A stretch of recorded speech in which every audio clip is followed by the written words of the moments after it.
AP Chemsters, this is Mrs. Vandeloy, and I'm here to continue in section 17.4. We just ran out of time as I was doing that last problem. So hopefully you got that written down. And the next thing we're going to do is calculate the equilibrium constants for a redox reaction. So how can we actually calculate K? Well, we know at equilibrium the E cell equals 0. That's when we said they're dead. Remember, old chemists never die, they just reach equilibrium. So not the E naught part of the cell, that's going to be 0 only if it's like the hydrogen, but you can make the dead cell when you have equilibrium. So E cell equals 0 and Q equals K. Just something else to keep this in mind, we had said in chapter 16 that at equilibrium delta G is equal to 0. And keep that in mind, it's also equal to negative NFE, so here's another proof that this is going to equal 0 at equilibrium. If you don't believe me, there's another way to think about it. And so we're going to substitute in the Nernst equation. And you know what? I forgot the last time to show you. Here, Dr. Nernst. Let me just show it to you real quick.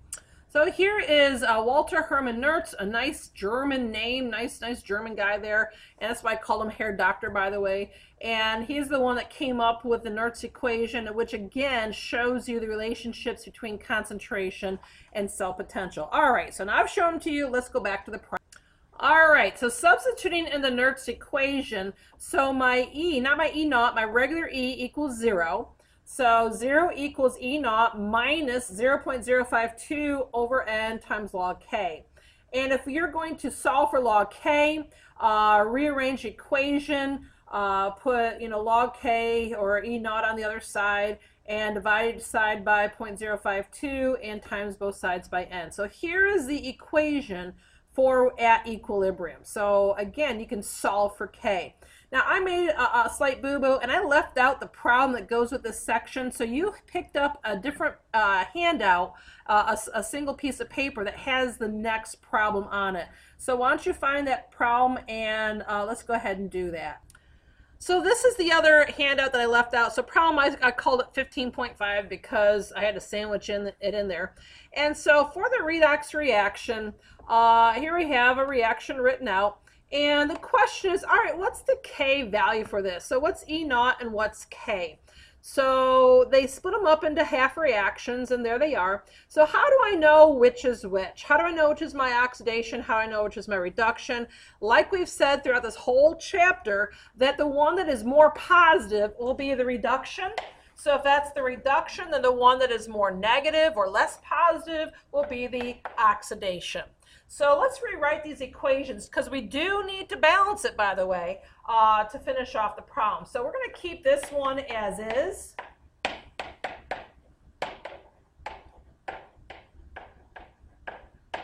And then we need to scroll down so I can do the next one. So it's going to be oxidation. Don't forget to flip-flop the parts here.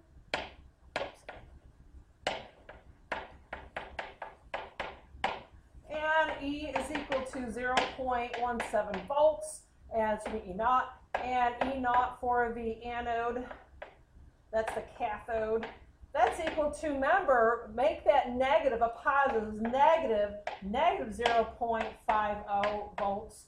And so when you actually calculate E naught here, which was part of the question, it's equal to positive 0.67 volts. So yes, this is a spontaneous reaction. Now I have not balanced it yet because if you look at your electrons, this is 1 electron, that's 2 electrons, so I need to multiply this whole section by 2, and that's where we're going to get the balanced equation, S4O6 2 minus plus 2 of the chromium 2 plus ion, making 2S2O3 negative 2 plus 2Cr3 plus. And if you were to go through and check out the work here, you will notice that everything is all balanced out. So if you were to look at the charges and everything, notice that this overall has a negative 2 plus 4 is a plus 2 charge.